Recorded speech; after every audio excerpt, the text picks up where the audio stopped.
بسم اللہ الرحمن الرحیم۔ اگر آپ بھی چاہتے ہیں کہ مرتے دم تک آپ کو کوئی بیماری نہ لگے، آپ کوئی کسی معذوری کا شکار نہ ہوں،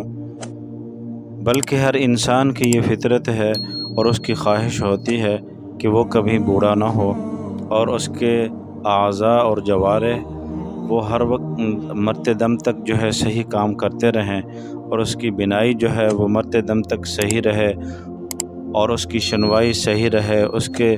گھٹنے صحیح کام کرتے رہیں، اس کی ٹانگیں صحیح کام کرتی رہیں۔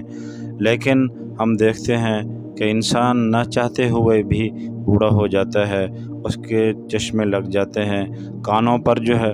آلے لگ جاتے ہیں، ہاتھوں کے اندر عصا آ جاتا ہے اور وہ ویل چیئر پر آ جاتا ہے۔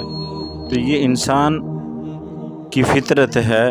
کہ وہ یہ چاہتا ہے کہ کبھی بیمار نہ ہو اور اس کو جو ہے کوئی تکلیف نہ ملے۔ تو انسان کی یہ جو فطرت ہے کہ کبھی بیمار نہ ہو، کبھی وہ مرے نہ، کیونکہ اللہ پاک نے جب اس کو دنیا کے اندر بھیجا، اب آ کر اس کو زندگی کے ساتھ پیار ہو گیا ہے، اب آ گیا، اب جانا نہیں چاہتا، تو یہ کیا ہوگا؟ تو جو آدمی یہ چاہتا ہو کہ وہ کبھی بیمار نہ ہو،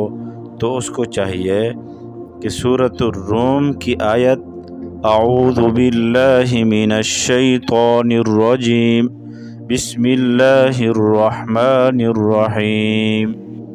فَأَقِمْ وَجْهَكَ لِلدِّينِ حَنِيفًا فِطْرَتَ اللَّهِ الَّتِي فَطَرَ النَّاسَ عَلَيْهَا لا تبديل لخلق الله ذلك الدين القيم ولكن أكثر الناس لا يعلمون۔ تو آدمی کو چاہیے کہ یہ آیات صبح شام تلاوت کرتا رہے۔ جو آدمی اس کی تلاوت کرے گا انشاءاللہ وہ مرتے دم تک بیماریوں سے، آفات سے اور بلاؤں سے اور معذوری سے انشاءاللہ محفوظ رہے۔